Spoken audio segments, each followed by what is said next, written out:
मैं इनकी हिम्मत की बात देता हूँ कि इन्होंने वैलेंटाइन डे के मौके पर और ख़ासतौर से अपनी शादी की 12वीं सालगिरह के मौके पर मुझे यहाँ बुलाने की पब्लिक की हिम्मत की है, क्योंकि एक अमूमन किसी और किसी थर्ड पर्सन से विवाह के बारे में या प्यार मोहब्बत के बारे में पूछना आसान काम है, लेकिन the very second person in your life उससे पूछना और आंतरिक बातें पूछना, व्यक्तिगत बातें पूछना, संवेदनशील बातें पूछना, ये थोड़ा सा मुश्किल काम है। और मुझे पूरी उम्मीद है कि ये जो चुनौती इन्होंने अपने आप ऊपर ली है उस पर ये पूरी खरी उतरेंगी। ऐसी कोई खास अहमियत नहीं है मेरे लिए, क्योंकि हम लोग उस कल्चर से बड़े नहीं हुए जहाँ पर वैलेंटाइंस डे पे डिपेंड करना पड़ता था कि मोहब्बत है या नहीं है। बहुत लेट मालूम पड़ा स्कूल में जाके कि वैलेंटाइंस डे नाम की कोई चीज़ होती है।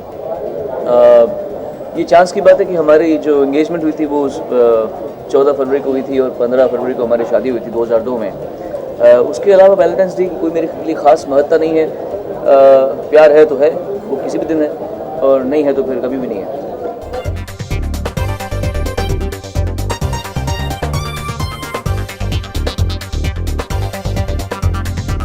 हम लोगों ने शुरू से ही कभी वो गिफ्ट्स का आदान प्रदान किया ही नहीं है। हमको ऐसा कुछ पता नहीं, कभी ऐसा कुछ कल्चर जैसे ही कह रहे हैं, हमने उस चीज़ में कभी वो इंटरेस्ट ही नहीं रखा कि किसने क्या गिफ्ट दिया। या हाँ, ज़रूर मैं रोज़ेस देना बहुत पसंद करती थी, तो मैं रोज़ेस देती थी, कभी कभी कार्ड्स भी देती थी। पर ऐसे कोई गिफ्ट्स, ये वैलेंटाइंस डे है तो गिफ्ट लेके चले गए, ऐसा कुछ कभी नहीं किया हमने। भैया मोरे राखी के बंधन को ऐसे ही कुछ गाया था शायद। नहीं, एक्चुअली मैंने कुछ नहीं गाया था। हमारी जो शादी हुई उसके पहले प्यार हुआ, उसके पहले दोस्ती हुई। एक बहुत ही ग्रेजुअल प्रोसेस थी। ओवरनाइट ऐसा नहीं हुआ कि प्रपोज कर दिया और अफेयर हो गया। उसके बाद में फिर एक आई वुड से अच्छी तरह वक्त लगा के हमने एक दूसरे को समझा, जाना, समय बिताया और उसके बाद शादी की। तो कोई ओवरनाइट गाना गा के नहीं हुआ था। मैं तो गाना गाता ही रहता था, तो शायद मेरे कई गानों को सुन के इनको मुझसे नज़दीकी अनुभव हुई होगी।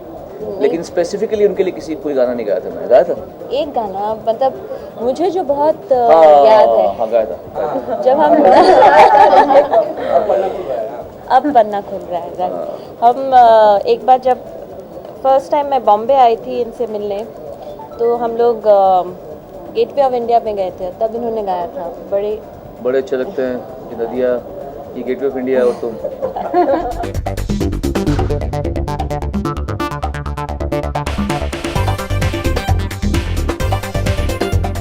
मुझे जो गाना इनका बहुत अच्छा लगता है वो एक एल्बम से है, वो है धन्य धन्य नारी जीवन। वो क्लासिकली माइल्ड एक एल्बम है, उसका वो गाना जो है मुझे बहुत पसंद है। क्योंकि अरे फेमिनिस्ट गाना नहीं पूछ रहे, रोमांटिक गाना पूछ रहे। रोमांटिक गाना बता। मुझे वो गाना पसंद है। उस गाने में महिलाओं की इज्जत की बात होती है, वो तो ठीक है, वो अलग बात है। वो रोमांटिक गाना पूछ रही है, रोमांटिक गाना बताओ।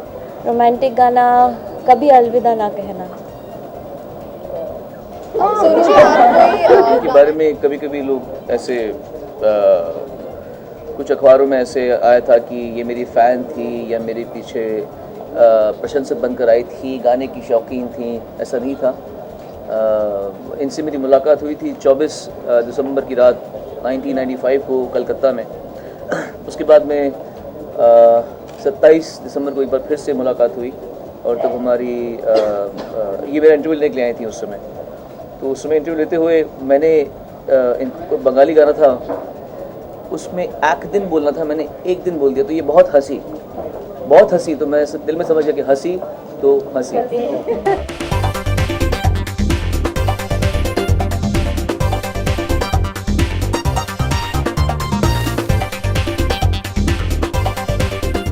एक्चुअली मेरा मानना है कि, और मेरा मानना है, ऐसा नहीं कि मैं किसी पे कुछ थोपता हूँ, मेरा मानना ये है कि शादी एक ऐसी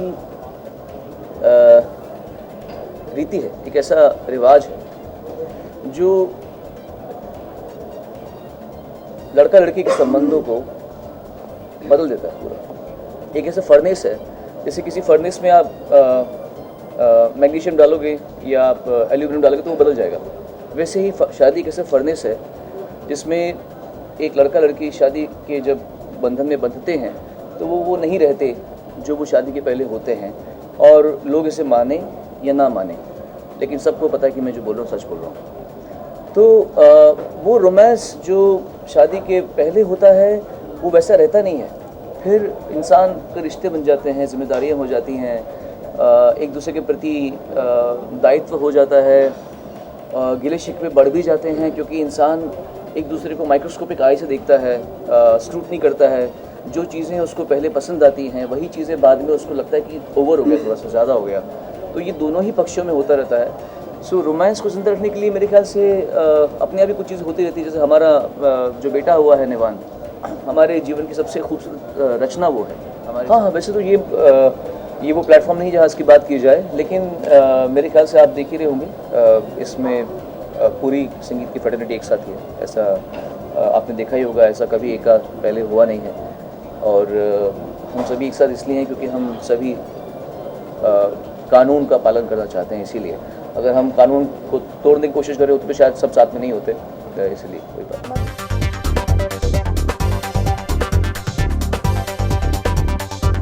Special moment was I think when Nivan was born. Of course. उससे स्पेशल तो I don't think किसी भी हस्बैंड वाइफ या पेरेंट्स के लिए कभी उससे स्पेशल कुछ नहीं हो सकता। जब आपका बच्चा पैदा हो, आप उसको दो इंसान जिन्होंने ज़िंदगी भर साथ एक रिलेशनशिप को सब ऊपर नीचे अच्छे बुरे वक्त से गुजर के एक उस मोमेंट में वो जो एहसास है वो कभी दोबारा जिया नहीं जाता जब तक आपका दूसरा बच्चा ना आए।